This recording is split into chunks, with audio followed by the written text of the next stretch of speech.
उस समय आप गदगद हो जाएंगे। एक डीएम को पैर छू के प्रणाम करने वाला कोई नहीं मिलता, एक शिक्षक ही है जिसको पैर छू करके प्रणाम करने वाला डीएम भी मिलता है, एसडीओ भी मिलता है, बीडीओ भी मिलता है, और हर जगह उनके बच्चे मिलते हैं, उनका गदगद हो जाता है। एक शिक्षक ही है जो सीढ़ी के मानिंदा होता है, अपने खुद स्थिर रहता है और अपने पढ़ाने वाले बच्चों को मंजिल तक पहुंचा देता है। एक शिक्षक ही है, एक शिक्षक और बाप, पूरे दुनिया में यही दो है, इसलिए शिक्षक को भी बाप कहा गया है कि उससे जब ऊंचा शिक्षक से और उसके बाप से ऊंचा जब उसका बच्चा जाता है तो उसको खुशी होती है। पूरी दुनिया को जलन होता है कि ये हमसे ऊपर चला गया, लेकिन एक शिक्षक और अपने बाप को खुशी होती है कि हमारा बेटा हमसे ऊपर चला गया, हमारा स्टूडेंट आगे चला गया, ये शिक्षक को ही एक खुशी होती है। इसलिए शिक्षक का बहुत बड़ा दर्जा दिया गया।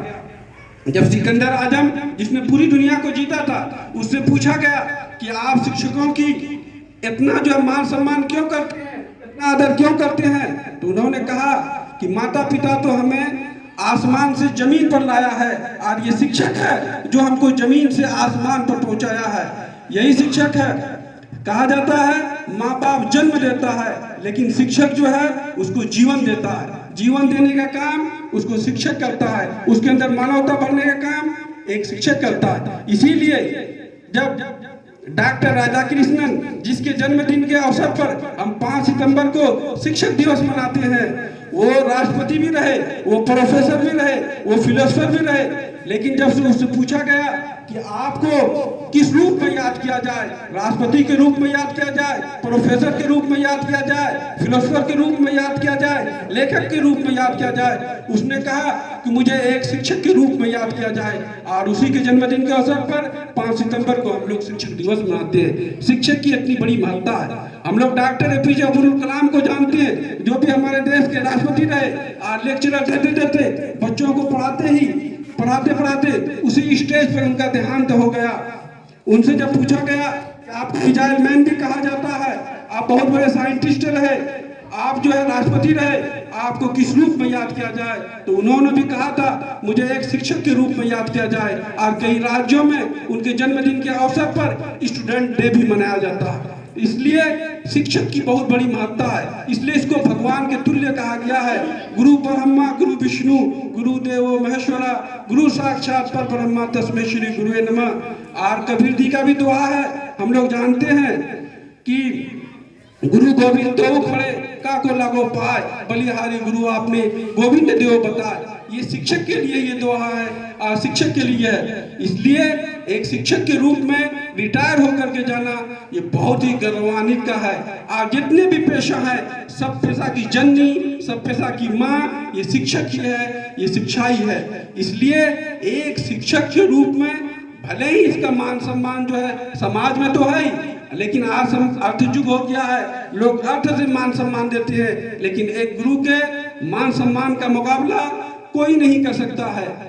और आज जो रिटायर हो रहे हैं, क्योंकि हम यहाँ के कोऑर्डिनेटर रहे, हमेशा आना जाना रहा, ये स्कूल के प्रति और शिक्षा के प्रति और बच्चों के प्रति पूरी तरह से समर्पित रहे हैं। और इनका जो कार्यकाल रहा है ये ऐतिहासिक है, ये अनुकरणीय है, ये सराहनीय है, ये प्रशंसनीय है। और जब भी हम यहाँ आए बहुत अच्छे स्वभाव से, बहुत अच्छे कुशल व्यवहार से मिले।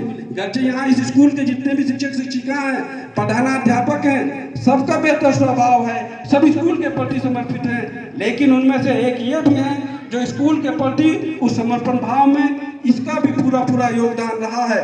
और एक मान्यता है शिक्षा विभाग में शिक्षकों के लिए कि आप स्कूल में पढ़ाने वाले बच्चों के प्रति अगर आप अपना बच्चा समझ के उस बच्चों को पढ़ाते हैं, तो आपका बच्चा किसी दूसरे अन्य शिक्षक से भी पढ़ रहा है तो वो जरूर कामयाब होगा, जरूर सफल होगा।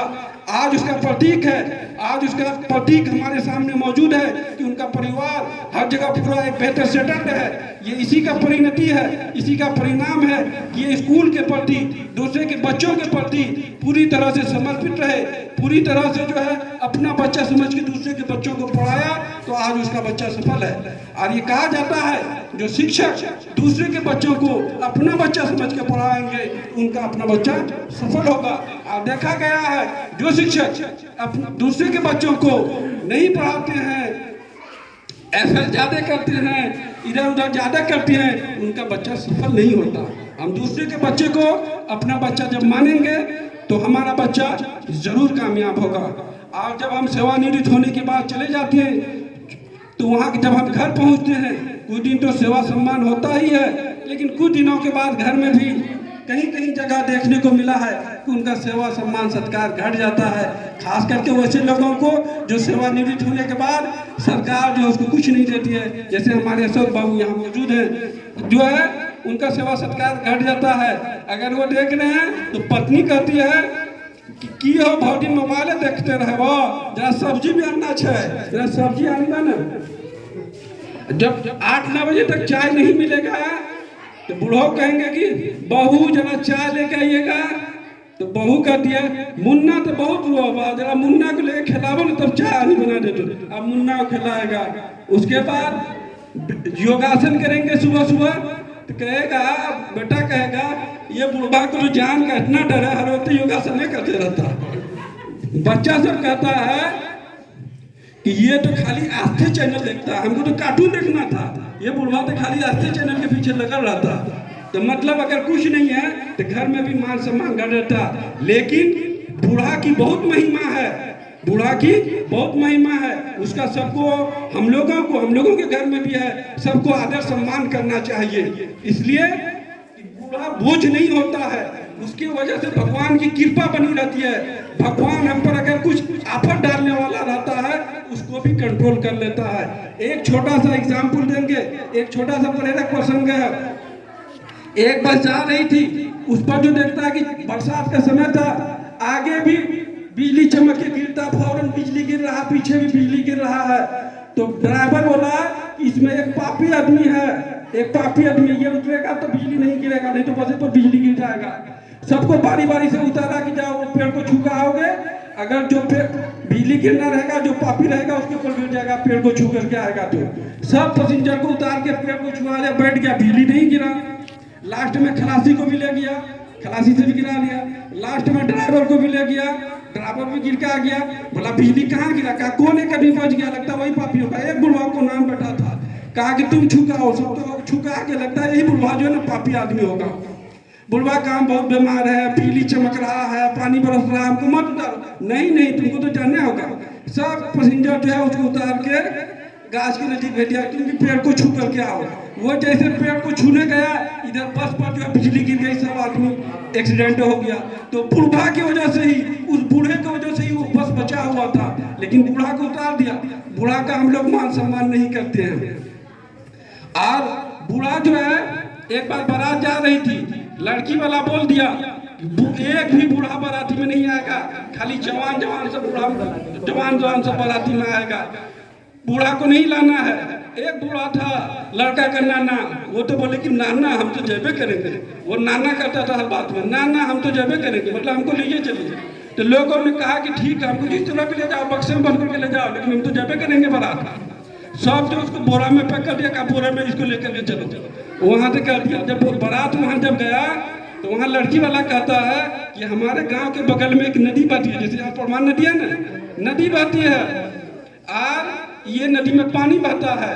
जो बारात दरवाजे पर तब आएगा जब वो बाराती जो है सारे पानी को हटा करके उसमें दूध की नदी बहा दे, तब होगा। आप सब बाराती परेशान, कितना दूध कहाँ से लाएंगे, किस नदी में हम दूध बहाएंगे, सब परेशान। सब लास्ट में आपको घूम के जाना ही होगा। कहा चलो ये जब बारात घूम के जाने हैं तो बुढ़वा को आप खोल दो। अब बोरा में क्यों रखे हो? बुढ़वा को खोल दिया, बोरा से निकला। कहा घूम के जा रहे थे? बोला लड़की वाला तो कहता है कि नदी में दूध की नदी बहाना होगा। कहा इसमें कौन बड़ा बात है, तुम टेंशन क्यों लेता है? उसको कह दो पानी निकाल ले, वो अपना हम दूध डाल देते, दूध का इंतजाम हो गया, दूध का इंतजाम हो गया है, वो अपना पानी निकाले, हम दूध डाल देते हैं। इसलिए बूढ़ा को कभी जो है कमतर नहीं समझना चाहिए। और बहुत सारा एग्जाम्पल है बूढ़ा का। एक बार एक ट्रेन पर जो है 2-4 लड़का था, घूम रहा था, बोला कि ट्रेन का चैन खींचने में बड़ी मजा आता है, ट्रेन खींच देते हैं। बोला ट्रेन खींचोगे तो 1200 रुपया तो जुर्माना फाइन है, 1200 रुपया जुर्माना लग जाएगा, फाइन लग जाएगा। तो 200 रुपया करके 6 लड़का था, जमा करके पॉकेट में रख लिया। उसी में एक लड़का बदमाश था, बोला अरे रुपया देने की क्या जरूरत है, 1200 रुपया रखो, पार्टी करेंगे। ये बुढ़वा जो बैठा हुआ ना पकड़ में, ट्रेन खींच जो आएगा पुलिस ने कहेंगे ये बुढ़वा खींचा। तो वो जो लोग ट्रेन खींच दिया, पुलिस आई, सब लड़का बोलता है यही बुढ़वा जो है ना यही ट्रेन खींचा, ट्रेन का चेन खींचा। कहा अच्छा ठीक है, बुढ़वा को कहा, तो बुढ़वा तो सोचा कि हम बोलेंगे हम नहीं खींचे, तो ये तो 6 आदमी है, ये लोग बोलेगा यही खींचा, तो करेंगे। बोला कि हाँ हम ही ट्रेन खींचे। बोला क्यों खींचे? बोला हमारे पास कुल 1200 रुपया था, ये तो छीन लिया। कहा क्यों छीना कर? देखा कि 1200 रुपया चंदा करके वो लोग मिला के रखा था, कहा फलाना के पॉकेट में रखा हुआ 1200 रुपया। वो 1200 रुपया इसको दिलाया, पुलिस उसको पकड़ के ले गई। इसलिए बूढ़ा को हम लोगों को कम रिटायर होने के बाद जो ना उसको जो हम लोग वैल्यूलेस समझते थे, उसका अनुभव हमारे साथ काम आता है, इसलिए उसको कभी कमतर नहीं समझना चाहिए। और हम लोगों को हमेशा अपने बूढ़े का, अपने बड़े का आदर करना चाहिए, सम्मान करना चाहिए। और अपने यहाँ हमारे जो है गांव के बहुत सारे अभिभावक हैं, बुद्धिजीवी यहाँ मौजूद हैं। हम लोग क्या करते हैं, हम लोगों को भी स्कूल को देखना चाहिए, स्कूल के पास आना चाहिए, स्कूल सही से चल रहा है कि नहीं चल रहा है। माशाल्लाह ये स्कूल तो बहुत बेहतर चलता ही है, लेकिन हम लोग आते हैं पोशाक के लिए, छात्रवृत्ति के लिए, इसका गया नहीं गया, एमडीएम का चावल के लिए, लड़ा झगड़ा करने के लिए आती है। कोई बच्चा बदमाशी किया, अगर मार दिया तो गार्जियन लड़ने के लिए आ जाता है। इसलिए हम लोगों को भी सोचना होगा कि बच्चा को अगर कोई टीचर मारा है तो वो उससे मोहब्बत करता है इसीलिए मारा है। लोग अपने को मारता है, दूसरे को नहीं मारता। इस बच्चा को अपना समझा इसीलिए मारा। हम लोग जिराफ के बारे में सुने होंगे, जिराफ को एक गोद होता है, बच्चा को लेकर के उसी में चलती है। जिराफ जब अपने बच्चे को जन्म देता है तो ऊपर से ही बच्चे गिरता है, और जब गिराने के बाद जिराफ जो है उस बच्चे की जो माँ जिराफ होती है वो पैर से जो है बच्चे को मारता रहता है। तब तक माँ अपने बच्चे को पैर से मारती रहती है जब तक उसका बच्चा वहां से चलना दौड़ना नहीं शुरू कर दे। और जब वो अगर नहीं दौड़ेगा, उसको पैर से नहीं मारेगी, तो वो जो है उसका जो बच्चा है वो विकलांग हो जाएगा। इसीलिए गार्जियन भी, अगर गार्जियन है उसका बच्चा नहीं पढ़ रहा, ये कर रहा, तो बच्चा को तंबी करना चाहिए, मारना चाहिए। हम लोग यहाँ धान की खेती करते हैं और गेहूं का खेती करती है। अगर गेहूं में भी, गेहूं का सीजन है, अगर पानी नहीं दिया जाए, मकई में पानी नहीं दिया जाए, वो फसल बर्बाद हो जाएगा।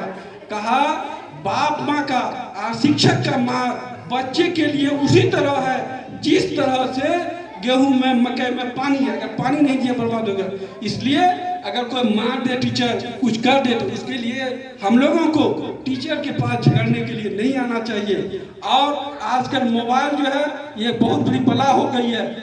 टीचर से लेकर गार्जियन को खुद निगरानी करना होगा कि हमारा बच्चा जो है मोबाइल पर ज़्यादा से ज़्यादा समय बर्दाश्त नहीं करे।